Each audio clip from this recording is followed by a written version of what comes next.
Hello everyone, Dave Barton here. First of all, thank you so much for subscribing. We've got more than 500 people who have subscribed to this newsletter so far, and we want to make sure that we're communicating the information that you want to know. So we're going to answer some questions today, and I have a couple little things to say, and I'm going to make a prediction right off the start. First of all, we are filming this. It is Tuesday, February the 25th, and an election's in a couple of days, but let me say congratulations to Peter Bethlenfalvy on your victory in this election. Congrats, and to Premier Ford. Certainly all the polling suggests that those two are going to win. Next, our MP, Jennifer O'Connell, has announced that she's not going to run again. Jennifer's been a great friend to Uxbridge, has helped us with a number of different projects, especially around recreation and stormwater management. So millions of dollars on those two files. Jennifer, thank you for representing us at Uxbridge. We wish you all the best in whatever you do next. And again, thanks for the difference that you made in our community and across the country. All right, we have had crazy snowfalls, like feet and feet and feet of snow. First of all, thanks to township staff and regional staff who have worked around the clock to clear this unprecedented snowfalls. Thanks to the residents who have been clearing their sidewalks. I know it's been a ton of work. My back's a little stiff as well. I hope you all have a chiropractor or massage therapist who can get you through this.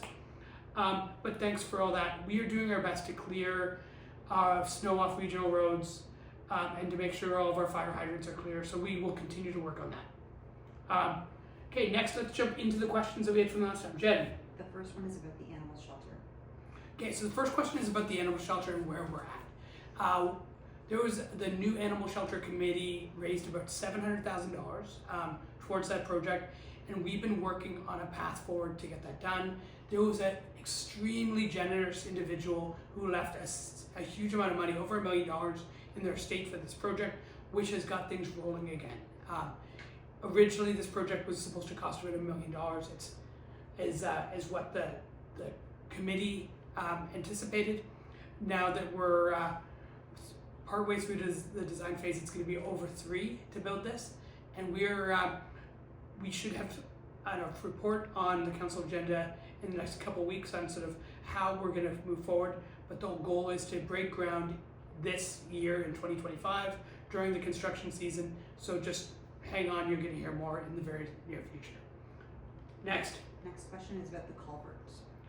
So culvert, we've been done construction for a number of years. This was a huge project that when I was first elected as mayor, we had hired the engineers, the design was done, we had hired the contractors, and construction had begun, but then it stalled because we did not own the land that the project had to take place on.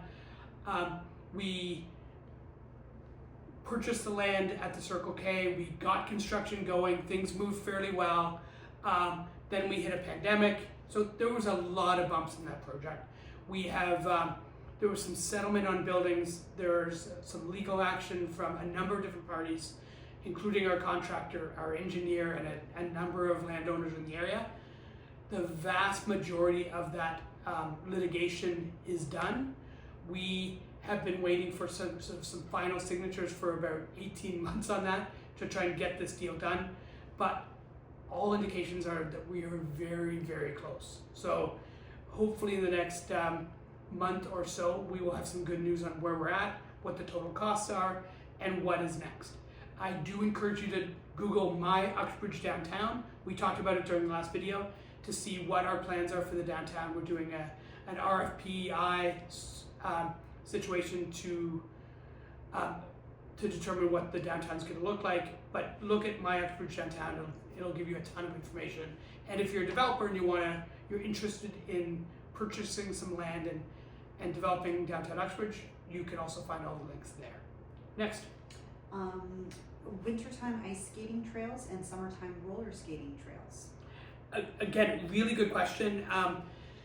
We've seen refrigerated, so cooled ice skating trails. I think there's one in Newmarket, there's one in King City, or maybe not King City, Stouffville just opened one in a number of different areas where they refrigerate an ice pad and make a really cool path. and they're awesome. And we would love to have that type of infrastructure in Uxbridge. It would be amazing. The problem is cost. So the one in Stouffville, I think the cost was over $5 or $6 million for that. And just with the type of growth that we experience and the amount of development charges that we have, we just don't have that kind of money. We are laser focused on finding a path forward for a pool. We're trying to get an animal shelter done. We just don't have $5 million for a project like that, although it would be awesome. Next. Another grocery store. I've heard this many, many times. We want another grocery store. We've since heard that the PV Mart are closing down in Uxbridge, and we are looking. We've talked to a number of different chains. I had a meeting where the individuals sat exactly where we are within less than a week ago from a grocery chain. We're working on it, and we're trying to encourage investment in Uxbridge for low-cost grocery. So we're working on it. No announcements yet, but just know that that is also one of my priorities, and we're trying to make that happen for the entire community. Next, windrow cleaning after snowplows. Yeah, again, we've heard a lot about why the township don't plow all of our sidewalks and why we don't clear all the windrows for people. And there's a number of different reasons. We're very focused on making sure that when we have a snow event, our crews hit the roads and try and get everything cleared before the morning commute the next day, so that the school buses can run, although the students don't necessarily like that, but to get the school buses running, to get people safely to and from work is the goal. We're doing more sidewalks now than we've ever done before, and we will continue with that. But if we do all the sidewalks, if we clear all the windrows, and there's some interesting technology, what it will do is cost more money. It will also slow down our overall response. And right now, council and I are focused on what we're mandated to do, doing it extremely well, being extremely efficient at it, to make sure that we can clear snow as quickly as we can, to make sure that it's safe to navigate Uxbridge.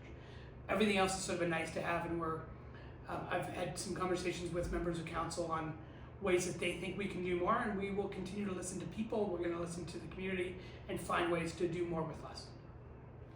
Great. Snow fences. Snow fences, we've also heard a lot about this. The 6th concession, the amount of snowfall we've had and with some of the winds have been pretty huge. The region of Durham put snow fences in. You'll see those on Lake Ridge Road, you'll see them on Durham 1. And snow fences work amazing for the first 1 or 2 wind events. And then they fill up with snow, they fill up with drifts, and they have less effect as we go.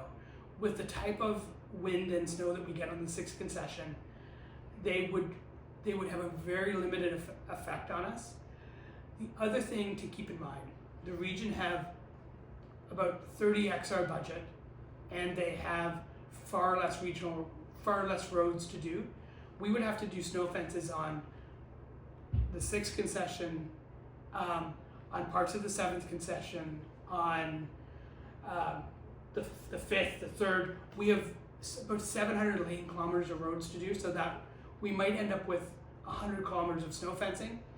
And to get that fencing installed after harvest and get it taken out again before the farmers have to plant their fields is nearly impossible. And again, we're focused on clearing the snow quickly when we do it. We do not have the types of resources to put snow fences anywhere, and on the really bad areas, they would have such a limited effect that it probably isn't worth it. We will continue to talk about it, but it probably doesn't make sense for the township of Uxbridge. Anything else? That's it. Okay, so that's all the questions. If you have others that you want me to answer, I'm really open to that. If you want to put a counselor on the spot and have them answer a question, we can probably figure that out as well. But we just want to make sure that we're open and transparent and answering as many questions as possible. Thanks again for subscribing to the newsletter. And if you, there's always a link. You could look in the Cosmos. You can look at my social media feeds to get signed up. If you're just seeing this video but you're not signed up, all the best, folks.